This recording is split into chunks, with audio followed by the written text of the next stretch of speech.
Hello દોસ્તો, પિક્સો લર્નિંગના એક નવા સેશનમાં આપનું સ્વાગત છે. આજે આપણે જોઈશું સાદુરૂપ વિશે. સાદુરૂપ એ મેથેમેટિક્સનો સૌથી પહેલો પોર્શન છે, સૌથી પહેલો ભાગ, જેનાથી આખા મેથ્સની શરૂઆત જ્યાંથી થાય છે એ જગ્યા પર હવે આપણે આવ્યા છીએ.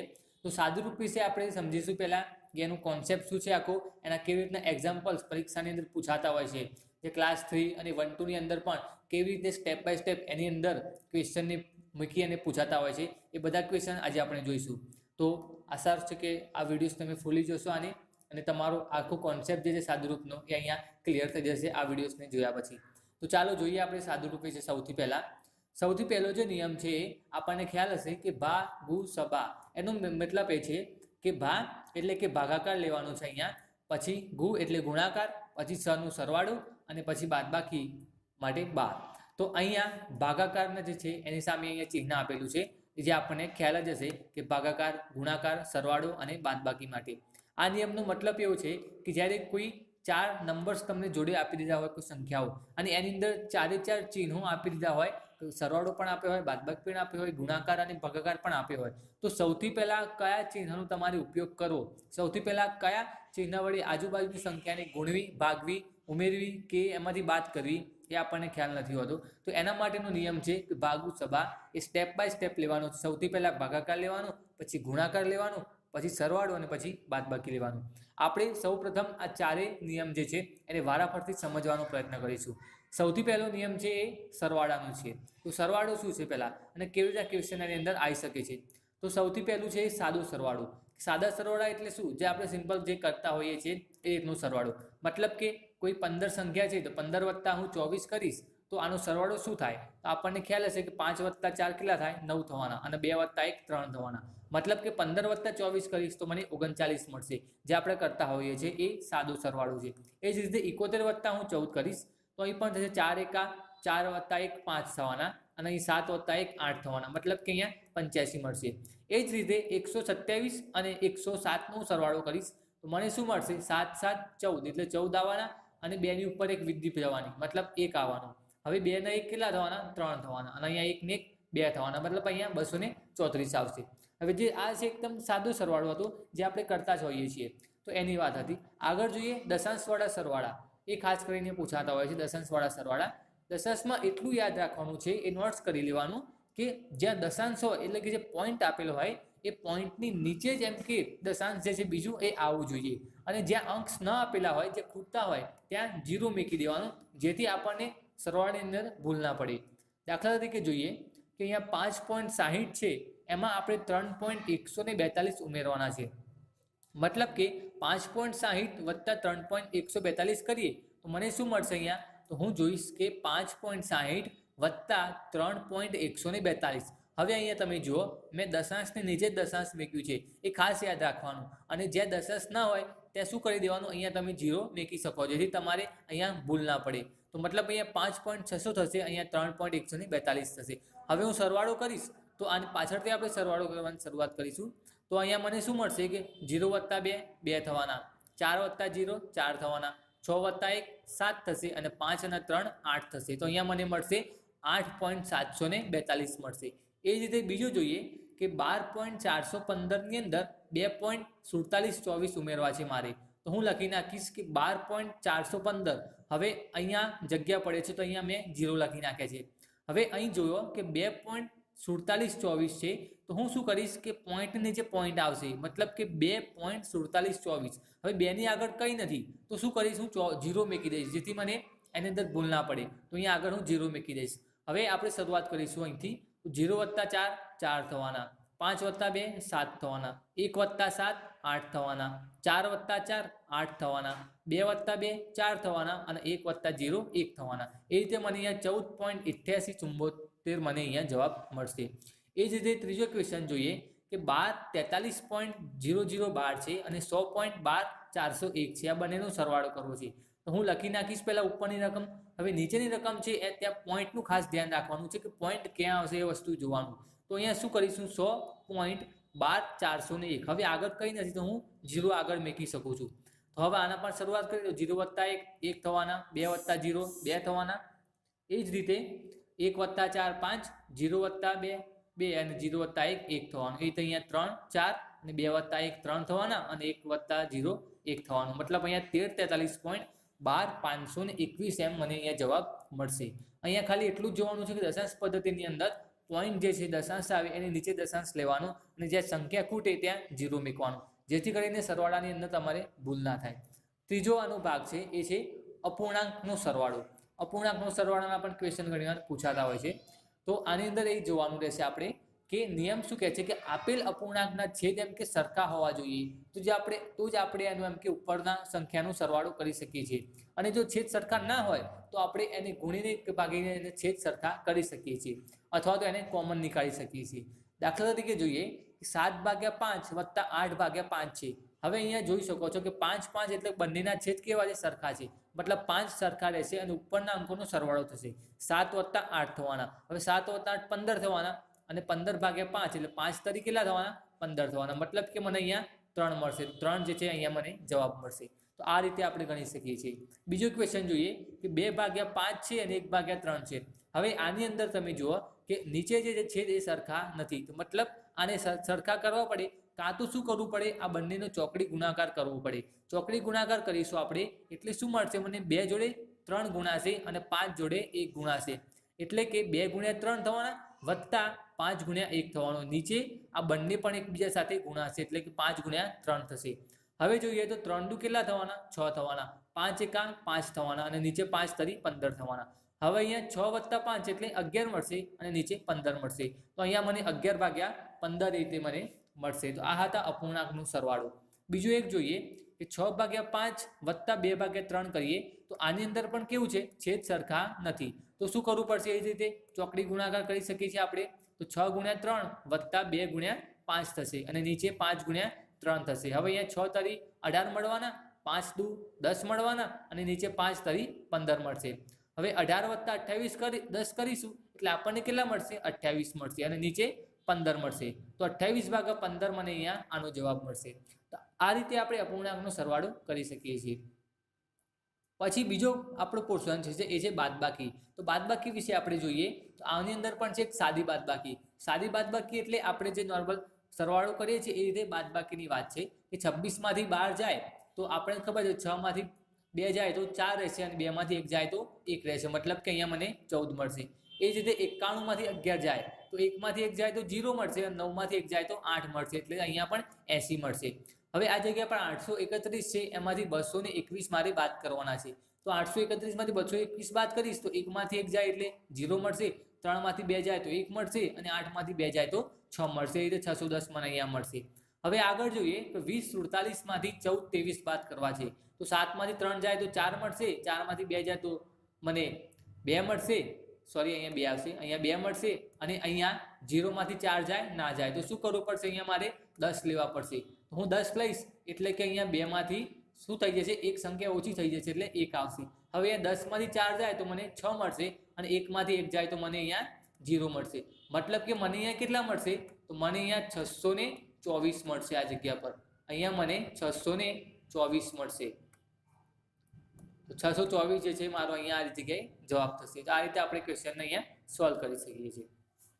એ જ રીતે દશાંશવાળી બાદબાકી માટે છે તો એની અંદર પણ એ જ ધ્યાન રાખવાનું કે દશાંશ ચિહ્નની નીચે જ દશાંશ ચિહ્ન આવવું જોઈએ અને જ્યાં સંખ્યા ખૂટે ત્યાં 0 લઈ લેવાનું છે. એ રીતે જોઈએ કે 7.61 જે છે એમાંથી આપણે 3.12 જે છે એ બાદ કરવાના છે. 7.61માંથી 3.10 આપણે અહીંયા બાદ કરીશું. આ સંખ્યાને લેવાની નથી, આપણે આ સંખ્યાને જોવાની છે કે 7.61માંથી 3.10 બાદ કરીશું તો 1માંથી 0 ના જાય, બરાબર? માટે ત્યાં 1નો 1 આવશે અને અહીંયા 6માંથી 1 જાય તો 5 આવશે અને 7માંથી 3 જાય તો 4 આવશે અને પોઈન્ટની જગ્યાએ જ પોઈન્ટ મૂકવાનું રહેશે. મતલબ કે અહીંયા સીધું 4.51 આપણને અહીંયા મળી જશે. એ રીતે બીજો ક્વેશ્ચન જોઈએ કે 10.4550માંથી 2.1424 મારે બાદ કરવા છે. તો પાછળથી શરૂઆત કરવાની આપણે કે અહીંયા 0 છે માટે ત્યાં કેટલા લેવા પડશે? 10 લેવા પડશે. ત્યાં 10 લઈશ એટલે આગળની સંખ્યામાંથી એક અંક ઓછો થઈ જશે એટલે 4 થશે. તો અહીંયા 10માંથી 4 જાય તો કેટલા મળશે? 6 મળશે. અહીંયા 4માંથી 2 જાય તો મને 2 મળશે. એ ખાસ યાદ રાખવાનું, 4માંથી 2 જાય તો મને 2 મળશે અને 5માંથી 4 જાય તો 1 મળશે અને અહીંયા 4માંથી 1 જાય તો 3 મળશે. હવે અહીં આ જગ્યા પર પણ એવું થવાનું કે અહીં પણ 0 માંથી 2 ના જાય માટે ત્યાં 10 લેવા પડશે અને આગળની સંખ્યામાંથી 1 ઓછો થવાનો એટલે ત્યાં 0 થઈ જશે. તો હવે 10 માંથી 2 જાય તો મને 8 મળશે અને આગળ તો 0 છે, મતલબ કે મને અહીંયા 8.3126 મને અહીંયા જવાબ મળશે. 8.3126 મને જવાબ મળશે. હવે ત્રીજો ક્વેશ્ચન જોઈએ કે 123.0120 છે અને એમાંથી મારે 10.1301 મારે બાદ કરવાના છે. આ જગ્યા પર આગળ અહીંયા આપણને કંઈ આપ્યું નથી એટલે મેં 0 મૂક્યા અને પાછળ પણ અહીંયા કંઈ નથી માટે ત્યાં ખોટી સંખ્યા હતી માટે ત્યાં 0 મૂક્યા. હવે અહીંયા જોઈએ તો અહીંયા 0 માંથી 1 ના જાય માટે શું લેવું પડે? દસકો લેવો પડશે માટે અહીંયા 10 આવશે. ત્યાં 10 આવશે એટલે આગળની સંખ્યામાંથી 1 ઓછો થઈ જશે. હવે 10 માંથી 1 જાય એટલે 9 મળશે અહીંયા અને 1 નો અહીંયા 1 આવશે. હવે પાછું 1 માંથી 3 તો જાય નહીં માટે પાછું ત્યાં શું લેવું પડશે? 10 લેવો પડશે. તો 10 વત્તા 1 11, 11 માંથી 3 જાય એટલે 8 રહેશે. ત્યાં 10 લીધા એટલે આગળ પણ કેટલા લેવા પડશે? 9 લેવા પડશે. આગળ 9 લઈશું એટલે 9 માંથી 1 જાય તો મને કેટલા મળશે? 8 મળશે. હવે અહીંયા પોઈન્ટનું પોઈન્ટ આવશે. 3 જે છે એ 3 ની જગ્યાએ પાછા કેટલા થઈ જશે? 2 થઈ જશે અહીંયા ઉપર અને ત્યાં 2 આવશે. 2 માંથી 1 જાય તો 1 આવશે, 0 જાય તો 1 આવશે. મતલબ કે અહીંયા મને 112.8819 મને અહીંયા મળશે. તો આ હતી દશાંશવાળી બાદબાકી. હવે એ રીતે જોઈએ અપૂર્ણાંકની બાદબાકી વિશે જોઈએ.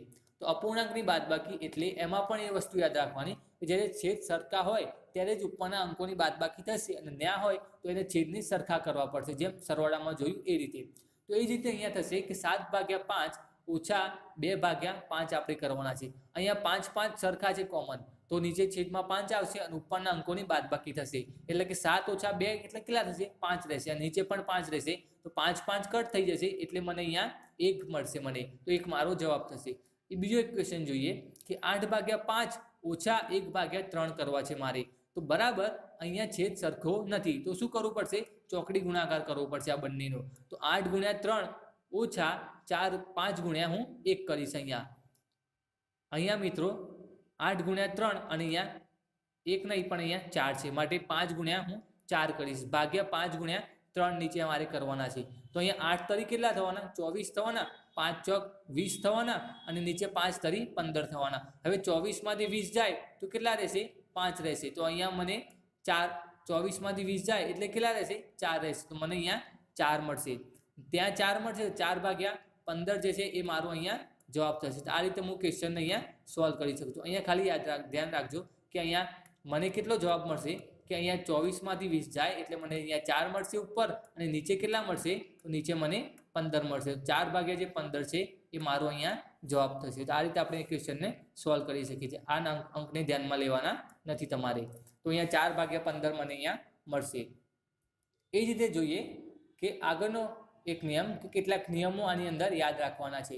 જેમ કે જ્યારે આપેલ બંનેની નિશાની એમ કે સરખી હોય માઇનસની અંદર ત્યારે એમ કે આપેલ સંખ્યાનું શું કરવાનું છે? સરવાળો અને પરિણામની નિશાની જે છે એ આગળ મૂકવાની છે.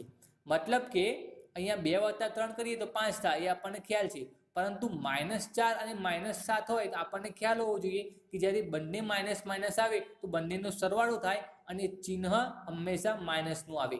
મતલબ કે 7 ને 4 11 થવાના તો -11 જવાબ આવશે ત્યાં. એ જ રીતે 24 અને 18 છે તો -24 અને -18 છે એટલે બંનેનો સરવાળો થશે અને અહીંયા મને મળશે 24 + 18 કરીશ એટલે મને 42 મળશે અને ચિહ્ન પણ કયું લેવાનું? માઇનસનું લેવાનું રહેશે.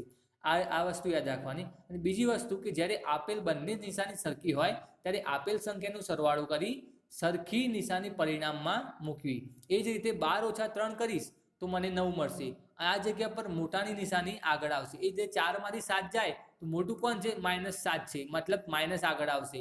હવે અહીંયા 24 માંથી 18 જાય તો 6 રહેશે પણ મોટા 24 છે ને પ્લસ છે માટે ત્યાં 6 આવશે. અહીંયા 14 માંથી 17 જાય તો 3 આવશે પરંતુ 17 મોટા છે ને માઇનસ છે માટે ત્યાં -3 અહીંયા મને મળશે. તો આ રીતે આપણે બાદબાકીનો પોર્શન અહીંયા આખો જોયો. એ રીતે જોઈએ હવે સરવાળા અને બાદબાકીના કેટલાક દાખલા વિશે જોઈએ આપણે. તો ચાલો જોઈએ હવે સરવાળા અને બાદબાકીના કેટલાક એક્ઝામ્પલ્સ જોઈએ. હવે સૌથી પહેલું છે કે 23 + 24.5 + 29.08 છે અહીંયા. તો આપણે આને સરવાળો કરીશું આપણે તો 23 + 24.5 + 29.08 કરવાના છે. આપણને ખ્યાલ છે કે આપણે પોઈન્ટની નીચે જ પોઈન્ટ મૂક્યું છે, એટલે કે દશાંશ ચિહ્ન જે છે એની નીચે જ દશાંશ ચિહ્ન આવવું જોઈએ. તો એ પ્રમાણે આપણે મૂક્યું છે. અહીંયા 23 પછી કંઈ નથી તો પણ કહી શકાય કે 23.00, કેમ કે આપણે લખીએ છીએ કે ખાલી જે સંખ્યાઓ રહે છે તે આપણે હંમેશા 0 મૂકી દેતા હોઈએ છીએ, જેથી આપણે ભૂલ ના પડે. હવે આનો મારે સરવાળો કરવો હોય તો 0 + 0 + 8 એટલે ત્યાં 8 આવવાના, 5 + 0 એટલે 5 આવશે અને પોઈન્ટનો ત્યાં અહીંયા પોઈન્ટ આવશે. હવે આગળ 4 ને 3 7 અને 7 + 9 કરીશું એટલે 16 મળશે. તો નીચે 6 આવવાના અને અહીંયા વૃદ્ધિ 1 આવવાની. હવે 1 + 2 3, 3 ને 2 5, 5 ને 2 7. તો એ પ્રમાણે મને અહીંયા 76.58 મારો જવાબ થશે. એ રીતે બીજો ક્વેશ્ચન જોઈએ કે 0.11 + 0.111 + 0.1111. આ રીતે આખું ક્વેશ્ચન છે, ત્રણેયનો સરવાળો કરવાનો છે. તો આમાં ખાસ ધ્યાન રાખવાનું કે દશાંશ ચિહ્ન નીચે દશાંશ ચિહ્ન આવે એ વસ્તુ ખાસ જોવાની રહેશે આપણે. તો અહીંયા 0.11 + 0.111 + 0.1111 છે. હવે જે ખાલી જગ્યાઓ રહી છે તે આપણે શૂન્ય અહીંયા મૂકી શકીએ છીએ, જેમ કે અહીં શૂન્ય મૂકી શકીએ છીએ, આપણે અહીં શૂન્ય મૂકી શકીએ છીએ, જેથી કરીને આપણે ભૂલ ના પડે. હવે 0 + 0 + 1 એટલે ત્યાં તો 1 આવશે, બાજુમાં પણ 1 + 1 એટલે 2 આવશે, અહીં જગ્યા પર 1 + 1 + 1 એટલે 3 થશે અને અહીંયા પણ 1 + 1 + 1 એટલે 3 થશે. અહીંયા પોઈન્ટનો નીચે પોઈન્ટ આવશે અને 0 + 0 + 0 એટલે ત્યાં 0 આવશે. તો અહીંયા મને મળશે 0.3321 જે છે એ મારો અહીંયા જવાબ થશે. તો આ રીતે હું બીજો ક્વેશ્ચન સોલ્વ કરી શકું છું. ત્રીજો ક્વેશ્ચન છે કે 3/14 - 8/7 મારે કરવાના છે. 3/14 - 8/7 હું કરીશ. હવે આપણે જોયું અપૂર્ણાંકની અંદર બાદબાકી કરવાની હોય તો સૌથી પહેલા મારે છેદ સરખા કરવા પડે. છેદ સરખા કરવા માટે અહીંયા 14 છે અને અહીંયા 7 છે, તો હું અહીંયા 7 દુ 14 માટે અહીંયા 8 અને 7 ને ઉપર નીચે 2 વડે હું ગુણી નાખીશ. મતલબ કે 3/14 તો એમને એમ રહેશે માઇનસ, અને પછી જ્યારે 8 ને હું 2 વડે ગુણીશ તો 16 થવાના અને 7 ને હું 2 વડે ગુણીશ તો 14 થવાના. મતલબ કે મેં અહીંયા બંને બાજુ ઉપર નીચે 2 વડે ગુણી દીધા એટલે 8 દુ 16 અને 7 દુ 14 થયા. હવે અહીંયા 14 અને અહીંયા 14 બંને છેદ સરખા થઈ ગયા છે. હવે આપણને ખબર છે છેદ સમાન હોય તો ઉપરની સંખ્યાનો બાદબાકી સરવાળો ત્યાં થઈ જાય. મતલબ કે સીધું 3 - અહીંયા 16 થઈ જશે, કેમ કે છેદ સરખો મળે છે. 3 - 16 ભાગ્યા 14 મળશે. હવે 16 માંથી 3 જાય તો 13 રહેશે અને મોટી સંખ્યાનું ચિહ્ન કયું છે માઇનસ, તો અહીંયા માઇનસ આવશે. તો -13/14 અહીંયા મને જવાબ મળશે. તો આ રીતે હું આ ક્વેશ્ચનને અહીંયા સોલ્વ કરી શકાય છે. આગળ જોઈએ ચોથો ક્વેશ્ચન કે આ છે અપૂર્ણાંકનો, કે અહીંયા શું છે 4/2 ઓછા 2/2 છે, બરાબર. હવે આનું આપણે સાદુરૂપ આપવાનું છે. હવે આપણને ખ્યાલ છે કે આ સંખ્યાને પહેલા પૂર્ણાંક સંખ્યાની મારે અપૂર્ણાંકમાં આ રીતે આને ફેરવવી પડે. માટે પહેલા શું કરીશું કે આપણને ખ્યાલ છે કે અપૂર્ણાંકમાં 4 ગુણ્યા કેટલા થવાના 5 થવાના અને ઉપરનો ભાગ જે છે બધી એ ત્યાં ઉમેરાવાની. મતલબ કે 5 ચોક 20 થવાના અને 20 માં 2 ઉમેરાશે એટલે થવાના 22. તો 22/5 અહીંયા મને અહીંયા મળશે, 22/5 મળશે. એ રીતે 2/2 છે તો અહીં શું થવાના 5 દુ 10 થવાના અને 10 + 2 12 થવાના. તો એ મને અહીંયા કેટલા મળશે 12/5 મને અહીંયા મળશે. મતલબ કે 22/5 મળશે ને અહીંયા 12/5 મળશે મને. હવે અહીં બંને જગ્યાએ શું છે છેદ, અહીંયા શું છે છેદ જે છે એ સરખો છે. મતલબ કે છેદ સરખો હોવાથી ઉપરની સંખ્યાનો બાદબાકી થઈ જશે સીધી. મતલબ કે 22 - 12 થવાના ભાગ્યા 5 થવાના. હવે 22 માંથી 12 જાય તો કેટલા રહેશે 10 રહેશે. તો 10/5. હવે આપણને ખબર છે 5 દુ કેટલા થવાના 10 થવાના. મતલબ કે મને અહીંયા સીધું 2 મળશે. તો 2 જે છે મારો અહીંયા જવાબ થશે. તો આ રીતે આપણે ચોથા ક્વેશ્ચનને પણ અહીંયા સોલ્વ કરી શકીએ છીએ. હવે એક જોઈએ પાંચમો ક્વેશ્ચન. અહીંયા શું કહે છે કે 3.2 ગુણ્યા 0.5 કરવાનો છે. હવે આપણે જોયું કે દશાંશ ચિહ્નમાં જ્યારે ગુણાકાર કરવાનો હોય ત્યારે એ દશાંશ ચિહ્ન વાળું જે રકમ છે એને આપણે અપૂર્ણાંકમાં ફેરવી દઈએ છીએ, જેથી આપણે એને સરળતાથી ગુણી શકીએ છીએ. મતલબ કે 3.2 છે તો 3.2 ને હું ફેરવી નાખીશ અપૂર્ણાંકમાં, એટલે કે 32/10 થવાના ત્યાં. એ જ રીતે 0.5 ને હું અપૂર્ણાંકમાં ફેરવીશ તો એ કેટલા થવાના તો 5/10 થવાના. તો અહીંયા 32/10 ગુણ્યા 5/10 થશે. હવે અહીંયા હું સીધો ભાગ ચલાવીશ તો 5 દુ કેટલા થવાના 10 થવાના. મતલબ મને અહીંયા નીચે 2 મળશે. હવે હું આ 2 નો હું સીધો ભાગ ચલાવીશ તો 16 દુ 32 થવાના. મતલબ કે મને અહીંયા 16 મળશે. એટલે મને અહીંયા મળશે 16/10 રહેશે. હવે 16/10 એટલે કેટલા કહેવાય તો 1.6 કહેવાય. તો આ રીતે હું પાંચમા ક્વેશ્ચનને પણ અહીંયા સોલ્વ કરી શકું છું. તો આ રીતે આપણે સરવાળા અને બાદબાકીના જે સાદુરૂપના દાખલા પૂછાતા હોય છે એ આ રીતના પૂછાતા હોય છે. તો દશાંશ ચિહ્ન કીધું હોય, અપૂર્ણાંક કીધો હોય, કે સિમ્પલ સંખ્યા આપી હોય આપણે દરેકની સંખ્યાને આ રીતે આપણે ગણી શકીએ છીએ. હવે આગળ આપણે જોઈએ ત્રીજો પોર્શન આપણો એ છે ગુણાકાર વિશે. તો ગુણાકાર શું છે અને કેવી રીતે આના ક્વેશ્ચન પૂછાય એ જોઈએ. ગુણાકારની અંદર સૌથી પહેલા જોઈએ તો સાદો ગુણાકાર. સાદો ગુણાકારમાં શું હોય તો દાખલા તરીકે જોઈએ કે 12 × 11 નો આપણે ગુણાકાર કરીએ છીએ. 12 અને 11 નો ગુણાકાર કરીએ તો આપણને ખ્યાલ છે કે સૌથી પહેલા શું આવે 0 આવે, કેમ કે અહીંયા નીચે 2 અંક છે તો 0 લેવાના, 3 હોય તો 2 0 લેવાના, 4 હોય તો 3 0 લેવાના. મતલબ કે જેટલી સંખ્યા આપી હોય એની એક સંખ્યા ઓછી કરીને એટલા 0 આપણે લેવાના. અને શરૂઆત યાદ રાખવાની હંમેશા 2 અંકથી થશે, એક અંકમાં નહીં આવે, બરાબર. તો 2 અંક હોય તો આપણે 1 0 લેવો પડશે, પછી 2 એકા 2 અને 1 એકા 1 મતલબ કે 120 અહીંયા મળશે.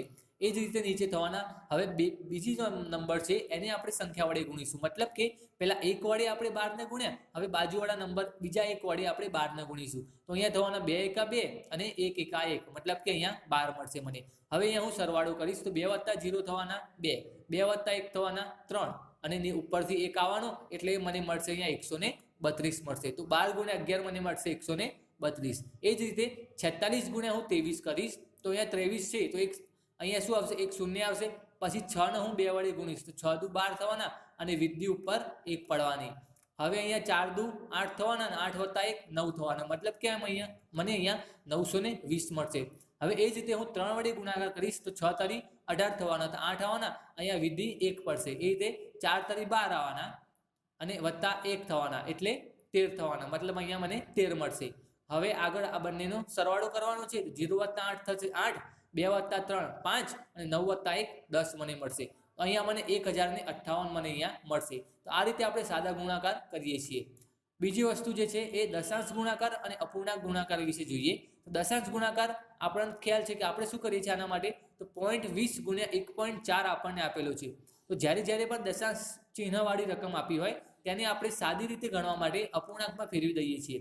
માટે અહીંયા પણ એ જ વસ્તુ કરવાની કે 0.20 છે તો 0.20 ને હું અપૂર્ણાંકમાં ફેરવીશ એટલે 20/100 થવાના. એ રીતે 1.4 ને હું ફેરવીશ તો એ થવાના 14/10 થશે. તો એ જ રીતે 20/100. હવે આ જગ્યા પર શું થવાનું તો 20 × 5 100 થવાના આપણને ખ્યાલ છે. તો એ પણ લખી શકીએ અથવા તો 1 0 અહીંથી આપણે ઉડાડી પણ શકીએ છીએ. મતલબ કે શું થવાનું આ જગ્યા પર, અથવા તે નથી ઉડાડતા તો આપણે સીધી રીતે પણ લખી શકીએ છીએ કે 20 × 14 / 100 × 10 એટલે કે 1000 થવાના. હવે આગળ આપણે જોઈએ તો 14 કેટલા થવાના 28 થવાના, તો 280 થવાના 20 પ્રમાણે અને નીચે 1000 થવાના. તો આપણે અહીંયાથી 1 0 ઉડાડી શકીએ છીએ એટલે મને અહીંયા કેટલો મળશે તો 28/100, 28/100 કરીશ એટલે મને મળશે અહીંયા 0.28 મળશે મને. તો આ રીતે આપણે અહીંયા ક્વેશ્ચનને સોલ્વ કરી શકીએ છીએ. બીજો એક ક્વેશ્ચન જોઈએ કે 1.25 × 0.5 હું કરું છું તો 125/100 લખી શકાય, કેમ કે પોઈન્ટ પછી 2 સંખ્યા છે માટે ત્યાં નીચે પણ 2 શૂન્ય આવવાના.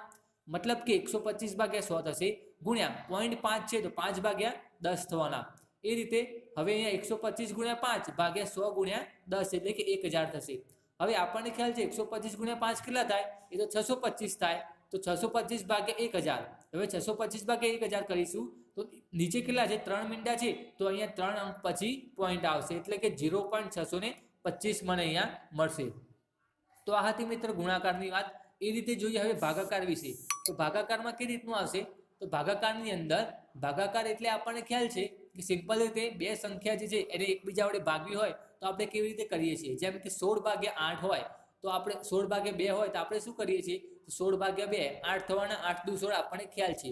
એ રીતે પણ આપણે લખી શકીએ છીએ. બીજી રીત છે આ રીત જેને આપણે લખતા હોય છે 12/3 એટલે કે 4 તરી 12. તો એ રીતે પણ આપણે એને લખી શકીએ છીએ. તો આ છે નોર્મલ સિમ્પલ ભાગાકારની વાત. આગળ જોઈએ કે આમાં 3 વસ્તુ હોય છે કે ભાજ્ય હોય, ભાજક હોય અને ભાગફળ હોય અને શેષ હોય છે. તો આ ત્રણે બધી વસ્તુ વિશે જોઈએ. સૌથી પહેલા જોઈએ ભાજ્ય. ભાજ્ય એટલે કે જે સંખ્યાને ભાગવાની છે તેને શું કહેવાય ભાજ્ય. તો જે સંખ્યાને એટલે અહીં જે સંખ્યા આવવાની એને ભાજ્ય કહે છે કે જેને આપણે ભાગવાની છે.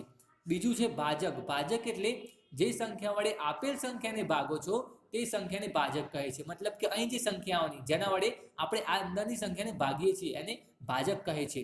પછી ભાગફળ. ભાગફળ એટલે કે ભાજ્યને ભાજક વડે ભાગતા ઉપર જે મળે તેને ભાગફળ કહે છે. મતલબ કે અહીં ગાડી તમને જે મળે એને આપણે ભાગફળ કહીએ છીએ. અને છેલ્લે શેષ. શેષ એટલે કે ભાજ્યને ભાગફળ વડે ભાગતા નીચે જે વધે તેને શેષ કહે છે. મતલબ કે છેલ્લે જે મળે એને આપણે શેષ કહે છે. જો શેષ 0 વધે તો તેને નિશેષ કહે છે, મતલબ કે એનો ભાગ શક્ય છે એમ, જો શેષ 0 મળે તો. હવે એ રીતે જોઈએ, દાખલા તરીકે 24, 28 કોઈ રકમ છે, એને 20 વડે 12 વડે આપણે ભાગીએ છીએ. તો 24, 28 ને જ્યારે 12 વડે ભાગીએ તો આપણે અહીં શું થવાનું, તો અહીંયા સૌથી પહેલા આપણે ભાગ ચલાવીએ કે 12 દુ 24 વડે, તો અહીંયા 24 આવવાના, તો 24 આવવાના એટલે અહીંયા તો 0 0 આવવાના. હવે ઉપરથી 4 ઉતારવા પડશે મારે, તો ઉપરથી 4 ઉતારીશ, પણ પાછું શું કરવું પડશે, બીજું 8 પણ ઉતારવા પડશે, તો એના માટે મારે ઉપર 0 મેકવા પડે. તો અહીંયા મેં 2 ની જગ્યાએ 0 મેકે, 2 ની બાજુમાં. પછી અહીં શું મળ્યું, 48 મળ્યું. આપણને ખ્યાલ છે કે 12 ચોક કેટલા થાય, 48 થાય. તો 12 ચોક 48 થાય, 48 48 જાય તો કેટલા રહેશે, 0 રહેશે. મતલબ કે અહીંયા મને 0 મળશે, શેષ મને 0 મળે એટલે એને નિશેષ કહીએ છીએ. તો 204 જે છે એ આપણો ભાગફળ મળશે આપણે જ્યારે 24, 28 ને 12 વડે ભાગીએ છીએ ત્યારે. હવે આની અંદર ભાજ્ય શું થવાનું, તો ભાજ્ય થવાનું 24.24 28 જે છે એ ભાજ્ય થવાનું આપણું, ભાજક શું થવાનું, તે 12 થવાનું. અને એ જ રીતે ભાગફળ શું થવાનું, એ 204 થશે અને શેષ આપણે અહીંયા 0 મળશે. તો આ બધી વસ્તુઓ વિશે આપણે અહીંયા ખ્યાલ આવી શકે છે કે ભાજ્ય કોને કહેવાય, ભાજક કોને કહેવાય, ભાગફળ કોને કહેવાય અને શેષ કોને કહેવાય. હવે દશાંશ પદ્ધતિ અને એના માટે આપણે જોઈએ તો આ એક સૂત્ર પણ છે કે ભાજ્ય બરાબર શું થાય, તો ભાજક ગુણ્યા ભાગફળ વત્તા શેષ થાય.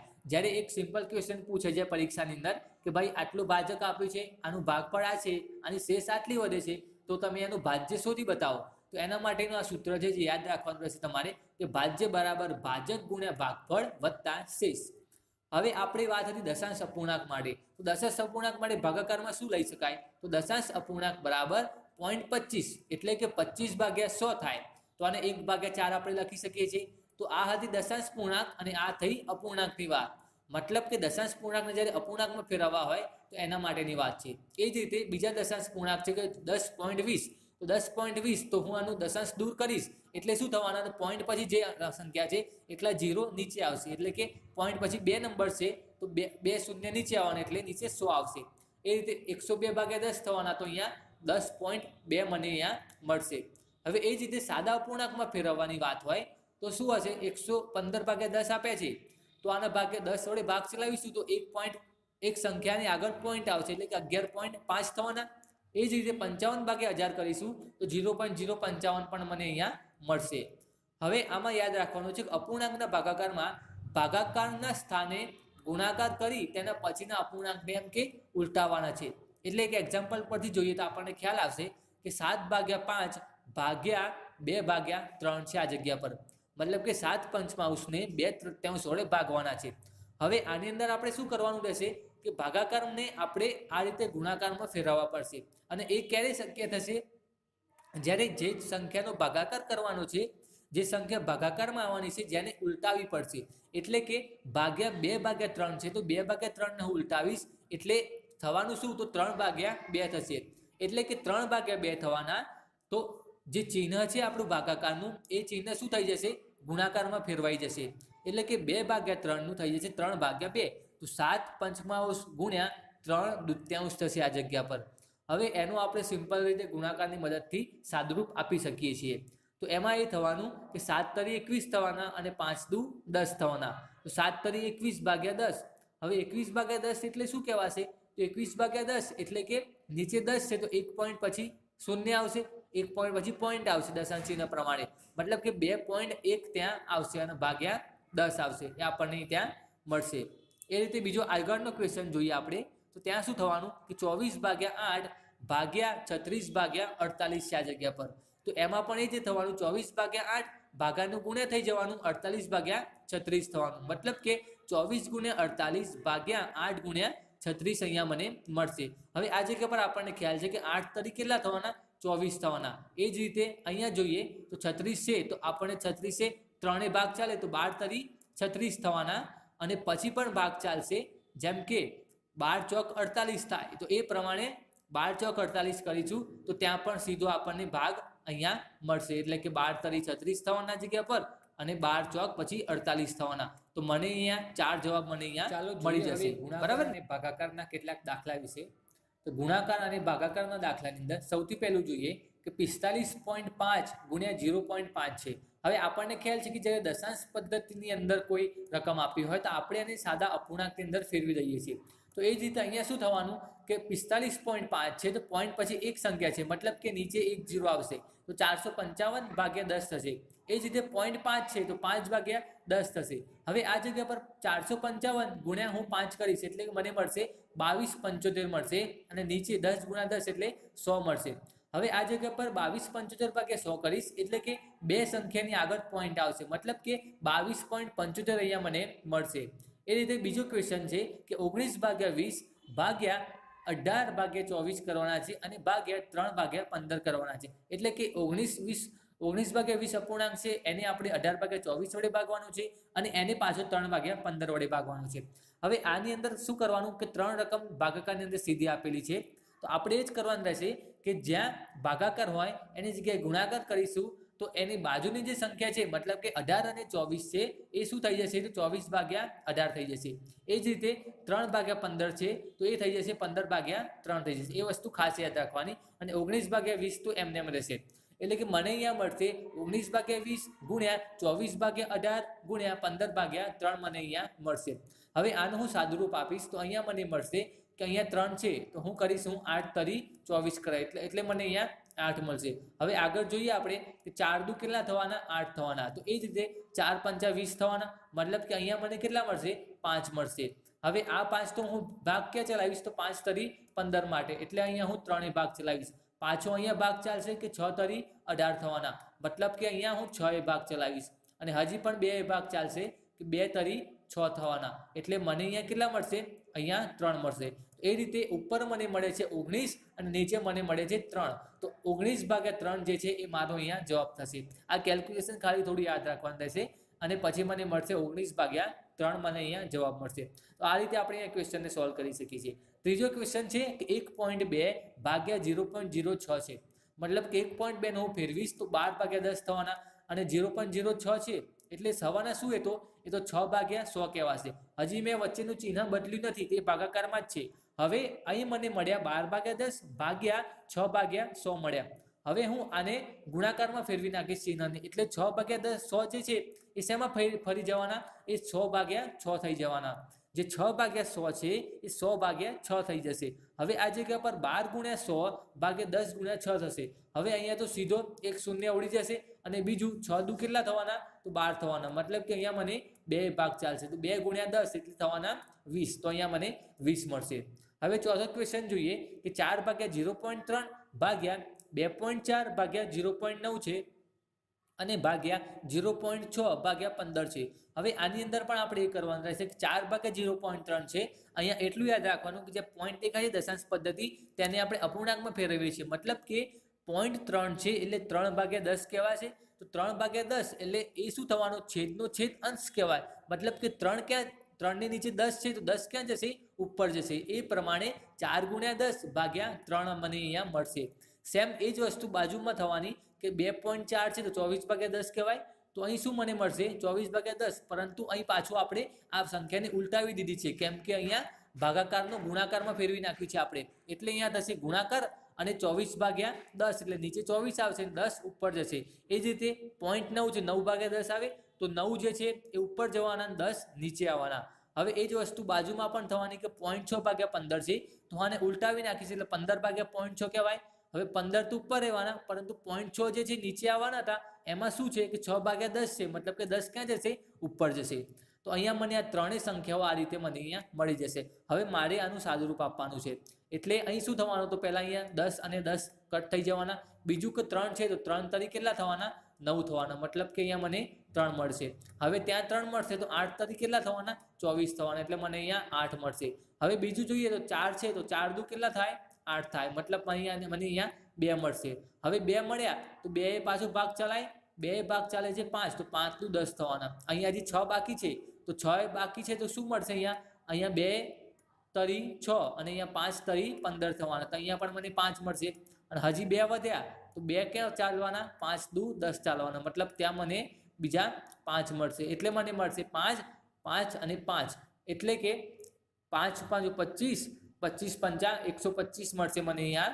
અને 125 ભાગ્યા 125 મળશે એટલે સીધું મને અહીંયા 125 મળી જશે. આપણે સીધું 125 મળી જશે, આને કરવાની જરૂર નથી. એટલે કે સીધું 5 5 25 ને 25 5 125, તે મને અહીંયા 125 જે છે એ મને અહીંયા સીધો જવાબ મને અહીંયા મળી જશે. તો આ હતા મિત્રો ક્વેશ્ચન આજના, કે આપણે આને આ રીતે સોલ્વ કરી શકીએ છીએ. તો સાદુરૂપના મેં આખું કોન્સેપ્ટ અને એના જેટલા પણ એક્ઝામ્પલ પૂછાઈ શકાય છે અલગ અલગ મેથડની અંદર, અપૂર્ણાંક કે દશાંશ કે રીતે, એ મેં તમને બતાવ્યા. તો આ હતો પહેલું જ પોર્શન ગણિતનો, કે સાદુરૂપ કેવી રીતે કરી શકાય એના માટે. અને આ વિડીયોઝને જોવા માટે thank you so much. And ચેનલને તમે જો હજી સુધી સબસ્ક્રાઈબ ના કરી હોય તો તમે અહીંયા ક્લિક કરીને ચેનલને સબસ્ક્રાઈબ કરી શકો છો. અને જે લોકોએ ચેનલને સબસ્ક્રાઈબ કરી છે, જે વિડીયોઝને જોવે છે, લાઇક કરે છે, કોમેન્ટ કરે છે, એમને માટે thank you so much. And આ વિડીયોઝને જોવા માટે પણ થેન્ક યુ.